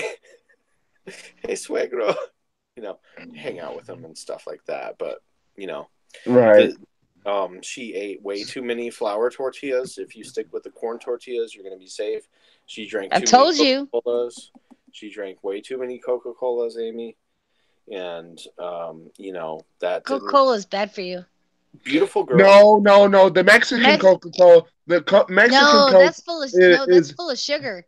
That's going no. that's No, going straight to your thighs and your ass. Yeah, but the American Coke is worse because it's Oh, corn syrup. well, I don't drink that you know shit, what's so the it doesn't best? really You know matter. what's the best Coke? You know what's the best Coke, guys? The Is kind you put up your Corona. Not the stuff nose. that you snuff up your nose, Colombian. obviously. Mm, Jesus. Could you see 20 years from now someone's gonna come back and watch these videos of the beer and they're bullshit gonna show? be like, they're gonna be They're like, like, we're, Correct. what are they're they gonna talking be, about? they're gonna be like, were they actually doing drugs? Be They're like, gonna arrest. no, They're gonna come and we get just us, like to dude. talk a lot of shit. When we're like when we're This like is that. the warning for those who be watching this video 20 years down the road or whatever. This is the bullshit part of the show, okay? This is a lot of Right, bullshit. This is right. live bullshit, all right? This is bullshit. 90% of what we're talking about, we probably have never done. Okay, It's you just bullshit. have to decide. You just have to decipher what we have done and what we haven't done. Okay, and you've got 108 other episodes to figure that out. Okay, And you'll still be wrong. We You'll still just be wrong. probably we just like to talk a lot of shit. yeah, it's the bullshit part of the show. Yeah, But yeah. anyways, But guys, I hate to cut out on you guys short, but I got a sick kid upstairs yeah, and a sick You gotta boyfriend slap some kids upstairs. upstairs. You gotta slap some kids upstairs. What? I got a sick I got a very sick boyfriend and a very sick daughter. all right. So I Your need man's to sick too? Love you to pieces. yeah, You're the he's got best. the Oh gay. Lord. It's just the gay. I'm sure it'll All right, wash off. all right. I guess So, we're cutting out. We're going offline now. So but I love Chris, you Not guys. not necessarily. I mean, we can still go. You guys I stay on, got do to at your least thing. I got to at least finish this beer, Shane. Come hey, on. Amy, Don't can I leave me go? yet. Amy, can I go relieve myself momentarily?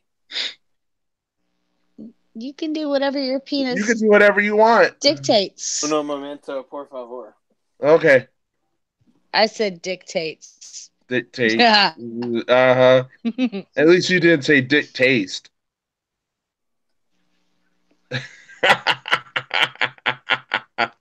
You're like, I don't know nothing about that one though, You're like, Shane. All right. okay, whatever. Um, I just know I got to be up in the morning and try to figure out whether or not I got to get my kids to school or which one's got to stay home because Right. it's been it's been on and off all week. What's wrong with Mr. Rick? It's a little stomach virus going around. Robbie had it Friday.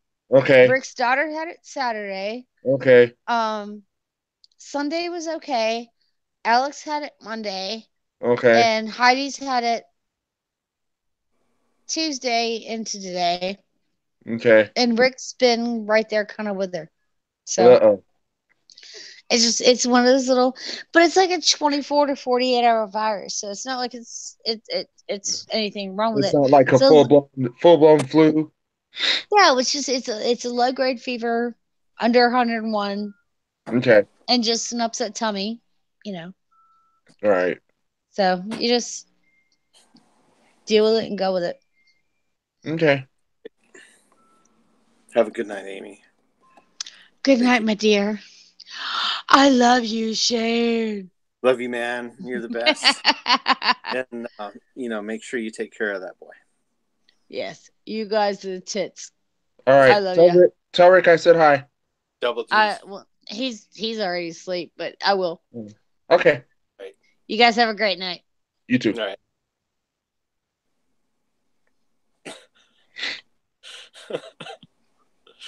Oh man, that's good. So you haven't you? How long are you going to be down there per se, give or take? Maybe a couple of months. I might stay here for a But couple. you said that. But you said that when you were over in Italy, you could be over there for a couple of months, and it didn't turn out. Dude, the situation in Italy was not good. Well, I know, and you don't have to rehash it, but I'm just saying you said the same thing when you went over to Italy. Yeah, it was very unsafe. I was planning on moving to Italy. I had all my paperwork and everything in line to move there. So I was planning on staying, but it wasn't a good situation. So we left Right. quickly, and that was a thing. But for sure, I'll be here. I'll be here for a month or so. And where's your wonderful daughter? Oh, my parents both had back surgery, so we've been taking care of them for like 6 months. Okay. And then I had some things I wanted to do, and my daughter was like, "Well, I want to stay and help out a little longer, vacuum the carpets and do all that kind of stuff." And she's got a lot of, and stuff like that. So I said, "Well, you can fly down to wherever I'm at, when you're ready." So she'll be down in like January. Okay. Like after January. Christmas. Yeah, she wants to hang out there for Christmas and stuff like that. So cool. I might cruise back for Christmas. Okay. It's a possibility that I might do that, but she's a good kid. She's a good kid, and close. It's good for your kids to be close with grandma and grandpa. It's right. a big deal. That's a big deal. And those are your parents, right? Yeah, it's my mom and her husband. Okay. Yeah. All right. That's my mom and her husband. And then my dad's out in California, so he'll probably come down, cruise down, visit and stuff, Okay. So, yeah. Awesome. Yeah, it's cool. And I'm at a singles club. I'm at a single RVers club here. And most of the people are how far away from the border are you? 30 minutes. Okay.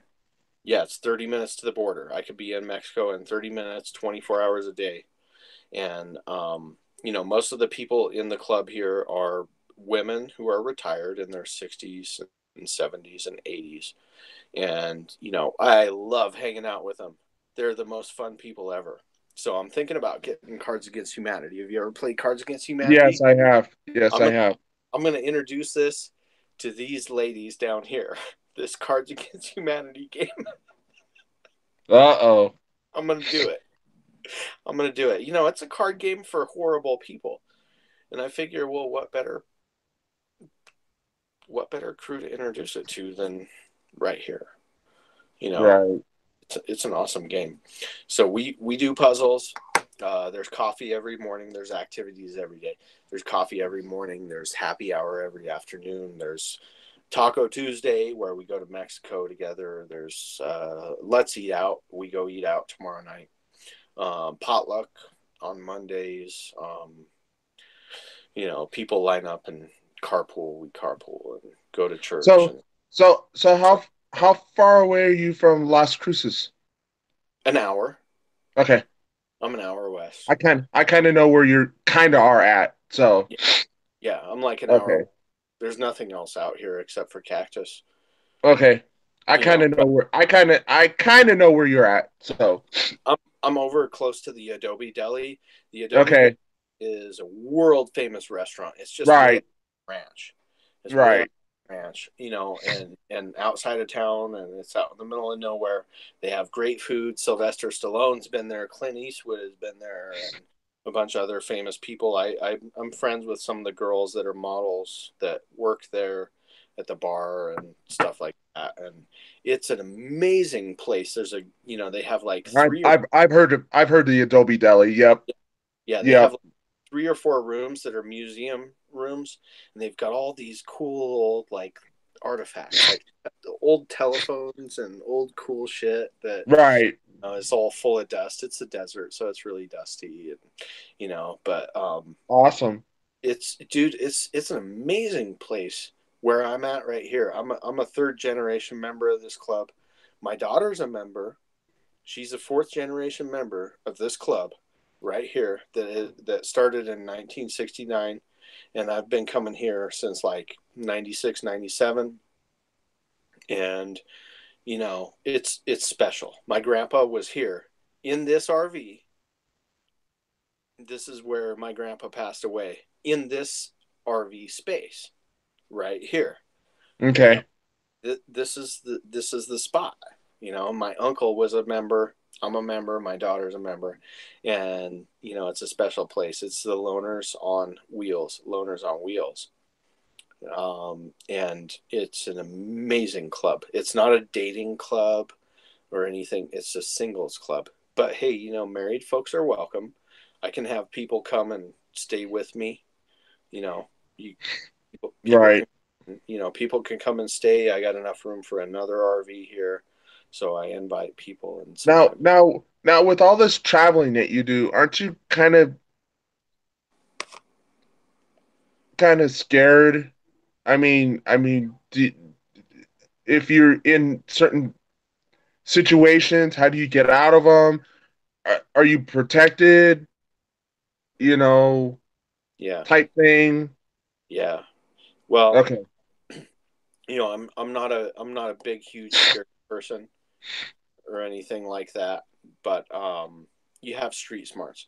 If you feel like you're being followed, you just make a circle and you follow the person that was following you. A cigarette lighter, a cigarette lighter in your hand is a really good weapon, or a key. A key. If you carry just your car Yeah, your keys car key, right. in your hand, that's a really powerful weapon right there. And if you make a circle, and if somebody tries to mess with you, you make another circle. You get behind them. You can. I've never had a problem though in the world. You don't do a lot of things. You don't break the rules. You find out what the rules are that the locals follow, and you follow those rules. Okay, as long as you follow the rules that the locals follow, as long as you don't get belligerent, you can say, hey, you are beautiful, to some guy's girlfriend on the street, and then give him the nod and look him in the eyes and smile Right. at, you know Right. and you be like, respect, respect, you got a beautiful woman. And he will say, hey, thank you, thank you.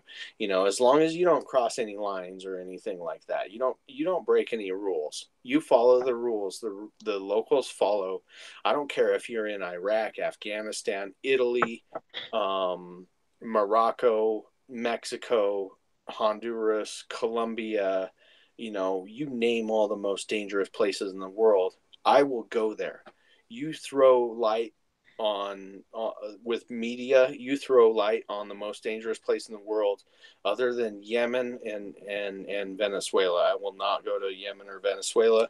I will not go to Saudi Arabia, because they disrespect women. So I will not go to Saudi Arabia because they disrespect foreigners. They disrespect Filipinos. They enslave people. They have slavery. Right. Um, so I won't go to places who disrespect women. That's a big deal. That's a rule for me. And I have a lot of friends who do, like, Joby Weeks and Tim Pool, and some of those guys. They'll go to those places. They'll take their wife. They'll take their daughter. Things like that. I will not go, because I will not give my money to a country who disrespects women. That is totally against everything in the world, or who disrespects people. Men, women, it doesn't matter. If they're involved in human trafficking and slavery as a government system, if their government system is involved, like Saudi Arabia is very much involved, as their culture in enslaving Filipinos and Indian people and Pakistanis, and Right. they're taking advantage of people as a culture. They're doing that. That's their culture. I won't go there. I will not go there. And they're very safe places. Those are the United Arab Emirates is very much like, hey, you got men here, and then horses, and then dogs, and then rats, and women are like way down here. I will not go there because they disrespect women. They disrespect Filipinos. They enslave people, things like that. I won't go there because they disrespect people. So, but I'll go, anywhere else in the world where they do respect people, but they have social unrest, because I know that the people will care for me. The people will watch out for me, and I will go, and I'll hand something, piece of food, piece of bread, whatever, to the poor, people with their legs chopped off, and to the hungry, and to the downtrodden and downcast, because they respect that, and people will care for you. So you pay a couple $2-3 a day for your protection, for your safety, but you help somebody out, and that's showing the love. That's showing the love of Christ. That's a big deal, and people see you doing that, and they will protect you. But there are some countries where it does not matter. It doesn't matter. It's all about money. It's all about what they can get from you. And, those are the people who are openly promoting human trafficking and slavery. And I am highly against human trafficking and slavery. Those are the only kind of border protections that I would advocate for, is human trafficking and slavery. So you pick your places, and out of all the countries in the world, like 10 of them, I won't go to. I will not go to. Okay.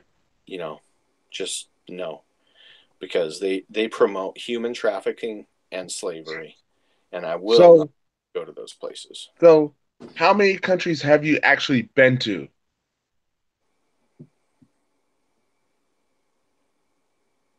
I don't know.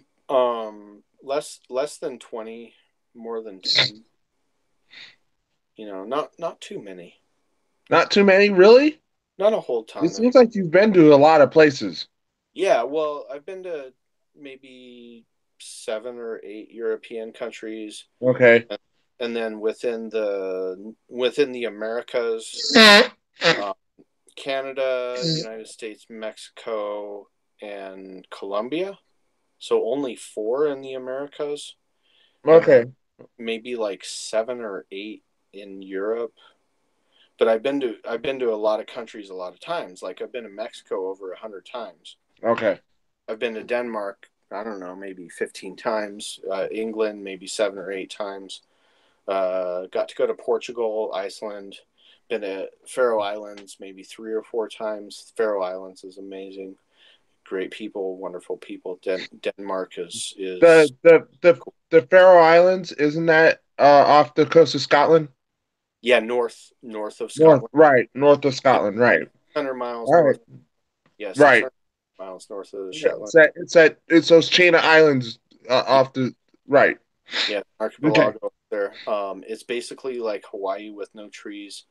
It's amazing. We slaughtered about 300 sheep up there. Okay. When my daughter was like 4 or 5 years old, we did the sheep slaughter with the people. We didn't get to do the whale call, which would have been cool to do. That would have been awesome. Yeah, that would be cool. We did get to eat the whale. That was delicious. What does whale taste like? I'm just curious. Beef. Really? Beef. Just like eating cow? Yeah. Eating a cow or eating a longhorn or something? Like the best beef you have ever eaten in your life. Like the most delicious, the best flavor, whale meat. Pilot. Wow. Pilot whale. Pilot. It's not a big What deal. haven't what haven't you eaten that you wish you could eat? Tarantula, uh, balut, the duck egg that they the fertilized duck egg that they bury in the ground and let it rot. Rotten duck eggs. That would be interesting. Uh, so what else? What else? You know, brains like different various animal brains. I have not tried. I've tried a lot of head parts. Like tongue is one of my favorites. The Yeah, cow cow tongue. tongue. That Right. that is just fantastic. And I mean all these different things that you would think like, no, I'm not going to eat scorpion or tarantula. Well, hey, I ate like mealworms. Those are delicious. That's really good. So anything that somebody considers to be food that is not shit, I will eat. If it has been alive and crawling, I I'll try it. I'll give it a shot. I'll have a taste. You know, and there were a lot of parts of the sheep, and they slaughter the sheep at 7 years old, and like in the United States, we eat lamb, which is a baby. And everybody complains about veal, which veal is fantastic. The raising practices of veal is horrible, but Right. the actual meat is just delicious. But I've tried Right. that. Like, I, I've eaten veal. I yeah, love veal. yeah, So it's great, but I won't necessarily promote it or eat it or anything. I'll eat it, but I'm not going to seek it out because the practices are right, horrible. But right. you know, And my wife is the same way. She's all like, "Do you know what they do to that poor thing?" And it's I'm just like, it's not nice. I was like, but I'm hungry. I want veal. Yeah, yeah. And hey, if it's on the menu, I'm going to order it because if I don't order it, Right, it's going into the trash eventually. You know, right. I mean, So, but I'm but I'm a yeah, I mean, I've been to a few countries myself, but I've never been to Mexico. okay. I've never been to Canada. My wife's been to Mexico. Yeah, I've never been to Canada. Uh, I've been to Belgium, cool. France, Yeah, Switzerland, Luxembourg. cool, Um, been to those countries. But cool. for our 25th anniversary, I think we're gonna head out to Ireland. Yes, yes. Because St. James. Yes, Oh, yes, the Guinness factory. Um, yes, I'll be sitting in at the Guinness place all day. My wife can go do whatever she wants to do. I'll be at the Guinness factory. Yeah. you will, Um, you you will, you they're will gonna eat. be like you are a black Irishman, aren't you? Yeah, yep, yeah. You're Um, exotic. You're like exotic there, and people don't realize that there were a ton of Irish slaves, right. and they think, oh, all the slaves were from Africa, No, they weren't.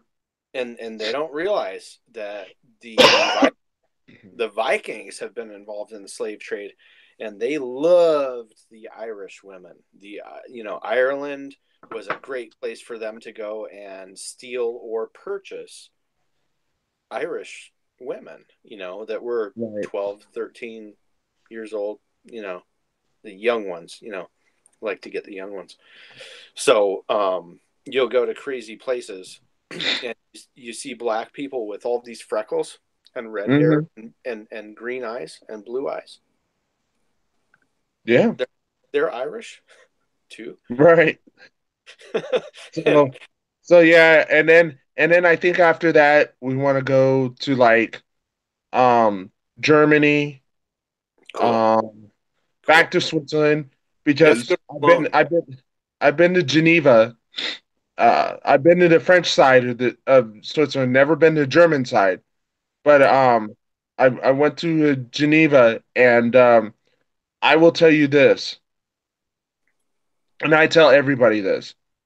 Geneva is probably the cleanest freaking city I've ever been to in my whole entire life. That place is clean. You could literally drop something on the street, okay, pick it up and eat it and not get anything. Yeah. Okay? It was so clean. Yeah. That city was so clean. Nice. I was just like, Yeah. dang, there is no trash on this street, you know? And there's like garbage receptacles like every 15 feet. That's cool. That's nice. I love that. So Clean, so clean it place. was clean. It was clean. It was constantly maintained. I was just like I was impressed. I was Yeah. impressed. And I want to go to Germany for Go to Cologne. Oktoberfest. Go to Cologne. I want to go to Oktoberfest. I want to go to Munich. Munich for Oktoberfest would be really Munich for Oktoberfest, and I want to go to the Czech Republic. nice. Nice. Czech are good people. Go to Yes, go to Poland. The Polish, yeah. the She Polish, she's part Polish too. So yeah, go to Poland. The Polish are the most intelligent and hardest working Europeans, and they are the most strict. They are the most you know, really super super duper people. so where did the so-called Polak jokes come from then? Well, I think it's because the Polish are so intelligent and so hardworking, and they are like, well, for lack of a better term, because you don't know, like Mexicans, they can take, if you tell them to replace the starter in your car, a Mexican, they'll take the starter apart and they'll find the problem and they'll fix the problem and they'll reinstall the old starter. They'll like rebuild that shit out of stuff that they have or that they can find. They'll go dig through the trash to find parts. And the Cubans are even better. The Cubans are the most amazing engineers in the world. So the Polish are very extremely frugal. They are extremely hardworking. They are extremely ingenious. They are engineers. They understand how things work.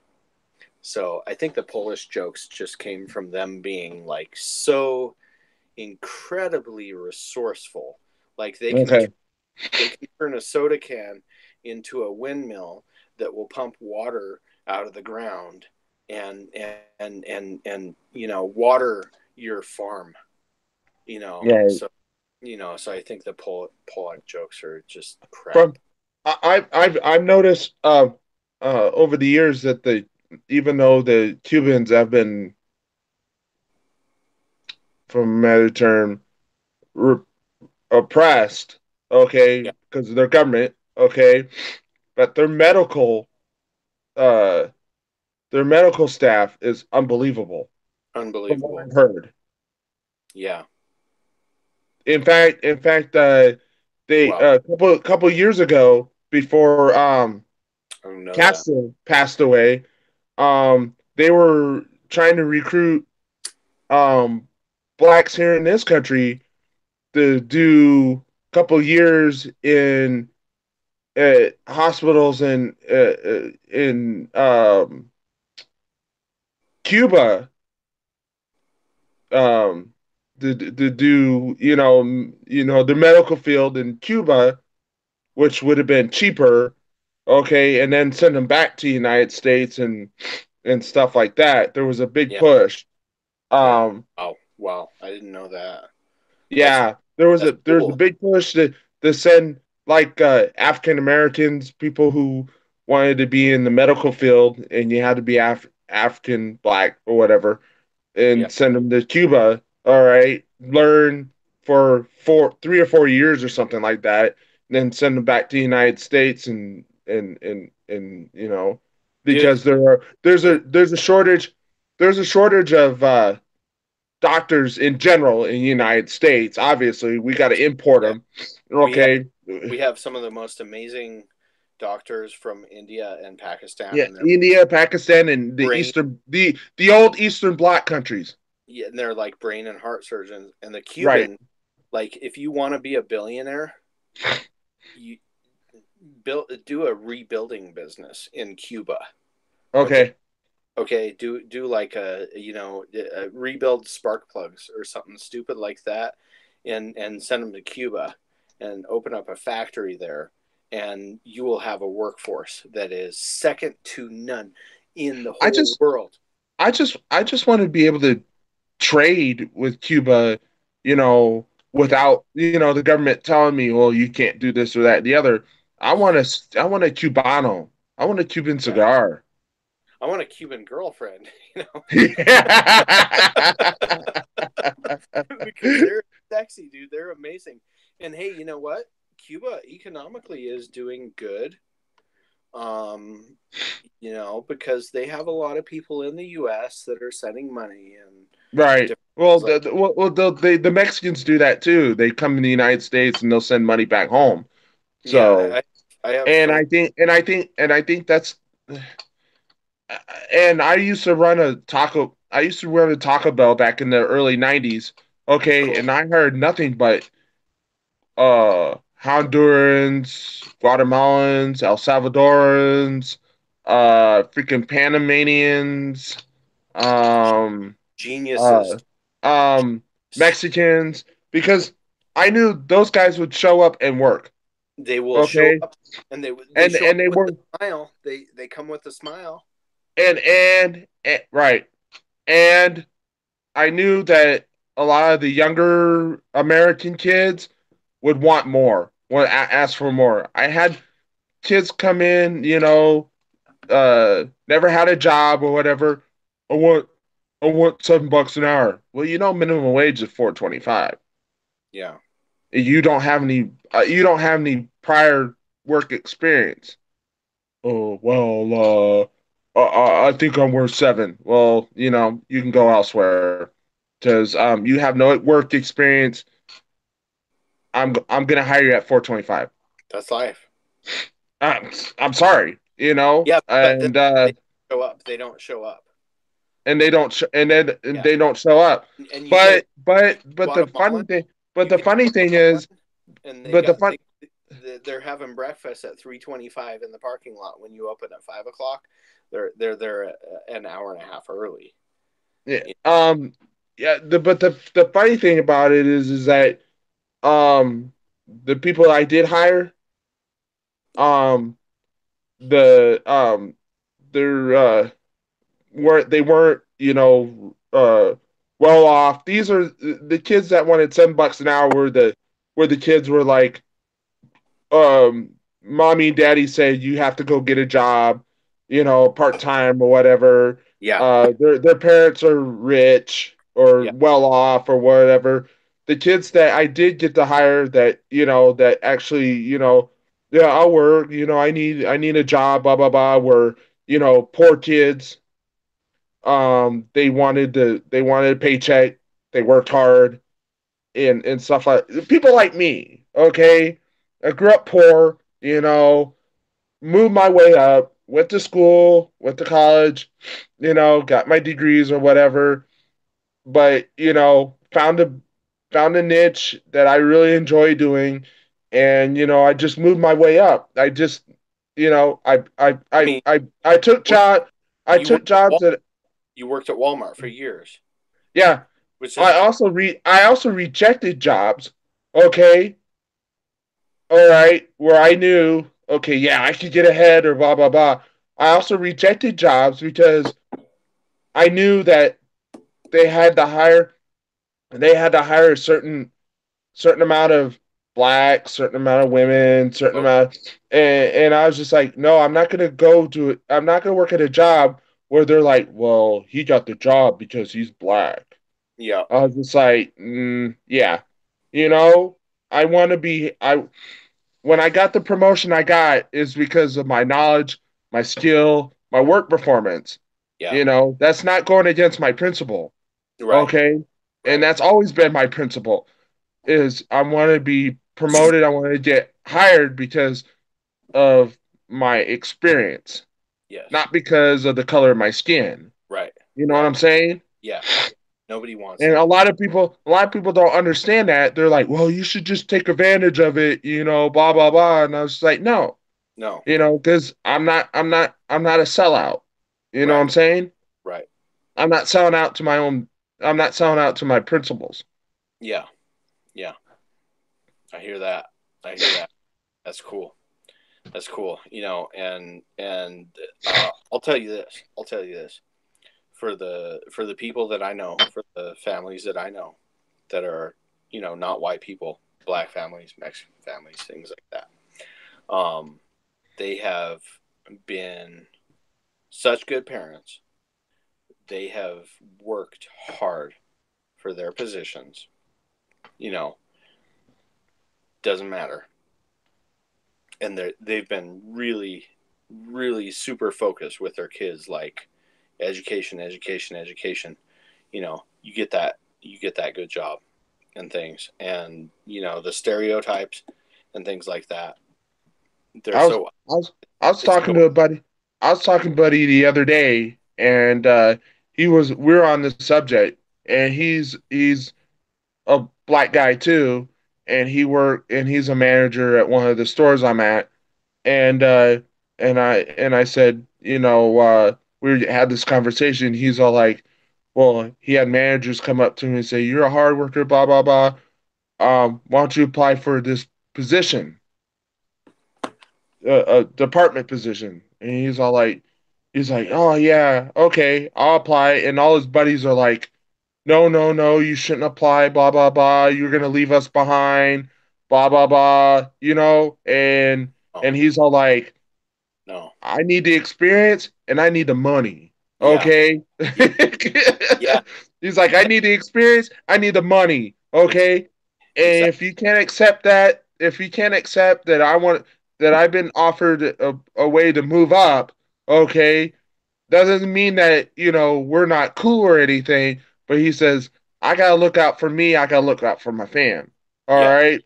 Hey, you show up to work every day with a great attitude. You show up early, 5 minutes early, whatever. Just 5 minutes. That's 5 minutes. Okay. You stay 5 minutes late, you are gonna make your manager look bad. Okay. You're gonna make your manager look bad. You have some innovation, some ideas, and things like that. You're gonna make your manager look bad. And you know what? Do that. Do that. You know, because most of the managers, they're showing up 5 minutes late. They don't have a great attitude. They don't have a smile all day. They're not like, okay, hey, you know what? I can sweep the floor. I can dust this. I can wash this window. That's a manager. That's a boss. That's a business owner mentality. Right. Is I will clean this toilet. That's who is successful. That's who The, is going to the, be successful. Is a the, person the who is first willing the to. first job I ever had, I worked at Taco Bell. Okay. And I did I swept and mopped the lobby. I did the dishes, you know, I and stuff like that. And after like 3 or 4 months of doing that, I was just like, man, I don't want to do this. I don't want No, to do this anymore. I want to move to something else, you know, because I've always been that way. I don't like to be stuck in one position for very long. yeah, Okay. It's always been that way for me. Okay. So I went to my bosses. I was like, hey, I see that a couple people quit from register and stuff like that. Can I learn how to do register? cool. And they're like, yeah, we could try you out on the register and stuff like that. I was like, okay. So like when a spot came available and someone was able to replace me, doing what I was doing, I was on the register. I went over the drive-through, did drive-through, and one day, um, one of my main boss, I come in, I grab the headset for the drive-through, And he's like, put that back. I was like, I'm always on drive-through. And he's like, no, I want you I want you on the back uh on the back line. I was Yeah. just like, are you sure? He's like, yeah, I want you on back line. Okay. And I was like, okay. And he comes up to me, he goes, you already being on the back line, being on register, being on back line, you Yeah. already know what's in the food. Okay. When you have to describe when a customer asks what's in the bean burrito, when a customer asks what's in the beefy burrito, what's in the burrito supreme, you already know what's in it when Yeah. you talk to your customer. Being on the back line, okay, you already know what's in it. So it's a lot easier going from register the back line, Yeah. okay, than it Yeah. is to go from back line to register. Yeah. And so he put me on the back line. Then I went over to the front line because the back line we did like burritos, tacos, and the basic stuff. But on the other line we did like taco salads, nacho grandes, nacho bel grandes. You know the bigger specialty items. Okay. And then I graduated to go over there, and then one day my boss is like, "Hey, how would you like?" And it was like summertime. I had just graduated from high school, and he's all like, well, I actually originally I had quit, and I was a bagger over at a grocery store. They went on strike, and I was like, And you were screwed. I was screwed. I was like, well, okay, I'm part of this union, okay, and I'm like, and we're on strike. How much do I get paid? You know, am I still getting paid? And they're like, yeah, you get $50 a week because of my position. I was a bagger, right? Yeah. And I was like, I'll go back to Taco Bell. I've got all these things I need to pay for. You know, I'm not going to make it on $50 a week.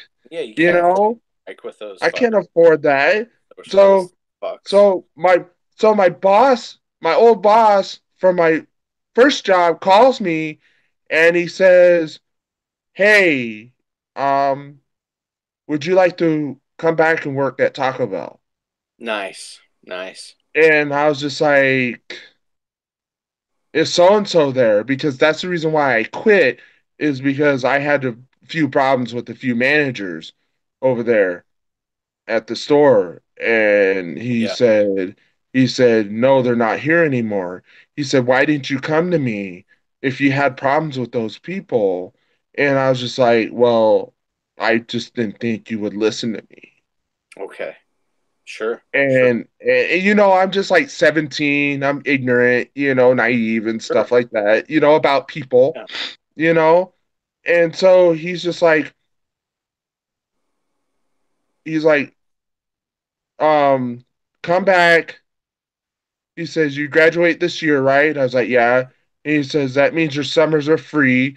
I was like, yeah. And he goes, I'm going to really need a closer, you know, Cool. once you graduate. Okay. Once you graduate, because I don't want to interrupt the studies or anything. And, and he said, I'll need closers. And they pay about 50 cents more than you know everybody else because they got to close. They're sacrificing their nights, you know, and stuff like that. But I had a cool shift manager, which she would what she would do is she like an hour before we close, she'd come up to us. She's like, "What do you guys want to drink?" And we're like, "We've got Pepsi, we've got Dr. Pepper, we've got No, Mountain Dew." She goes, she's like, no, "No, want a what drink. do you want to drink?" And my buddy and my best friend at that time, you know, he's standing next to me. He's whispered, "She means beer." I was like, Oh. "Oh, Oh. okay. Well," I was like, I drink MGD, which I never figured it out until my boss told me when I started working for Miller Coors, um, that MGD sells really well with poor folks. Okay. Okay, that's where we get a lot of people buying MGD. Okay, is with the poor people. Okay. Okay, it's not a, it's not a, it's not a, um, It's an all right beer. it's not a blue class, it's not a blue collar beer. It's Okay. not a white collar beer. Okay. Okay, it's more of a poor blue collar beer. Okay, It's MGD. yeah, it's all right, man. MGD ain't bad. You know. So I was like, uh, MGD. So while we're closing, okay, because the lobby's closed, we're closing. We're closing, clean shit up, drinking beers and stuff like that. It was great. I was just like, Well, I love closing, you know. yeah. So after closing and stuff like that, um, doing that, then I got promoted to shift leader. All right. Just Nice. I knew how to do everything. I knew how to do inventory. I knew how to check inventory in off the truck, put the truck away and stuff like that. And then I got shifted to other stores because they were losing people. Yeah. So they're like so I never had one store that I was at all the time. So they would ship me to one store for a couple months, and then another store another couple months, and another store for like 6 months and stuff like that. Yo, So they dude. like So you so were they like, like yeah. So they like my job ethic. yeah, yeah, Okay. So and then I got promoted again. All right. yeah, And it because because I did a good job. yeah, Okay, and I've always prided myself on um doing uh on my work ethic. yes, yes, Okay, yes, and there were times when I worked at Walmart where I wanted to be a department head of another department, and they're just like, well, we already have our person. And yeah. it's like really? I was like, No I no, know that person. I was like, I know that person. Okay. yeah, The lazy SOB, okay, I can get the job done. But they're just like, no, yeah, we want that person. And it right, was all because of favoritism. right. Yeah, Okay. just because. Right. Yeah, So I couldn't I never understood that, I was just like, well, I'm a hard worker. I know how to do things. Why aren't I getting promoted? It's because, it's because uh, died. Nobody died. you yeah, know. no one died, right? But at the same time though, they were just like, well, we already have our person for that job. Right. And then 3 months later, they get rid of that guy, okay, or gal, Yeah. and I Yes. apply again, and they're just like, no, we already have our person. It's Yeah. just like, so Yeah. basically, you just want to keep me where I'm at, No, basically. dude, and that's why I make a horrible employee. Is because I'm smarter, faster, quicker, have a better attitude, and am more hardworking than my manager. And my manager's like, no, no, no, no, no, no. You need to quit. You need to get out of here. You know, Right, it's right. just, it's just a terrible. The Well, I think I'm at a crossroads right now, okay, and I'm going before I even say anything, I'm going to stop broadcasting okay. because it's a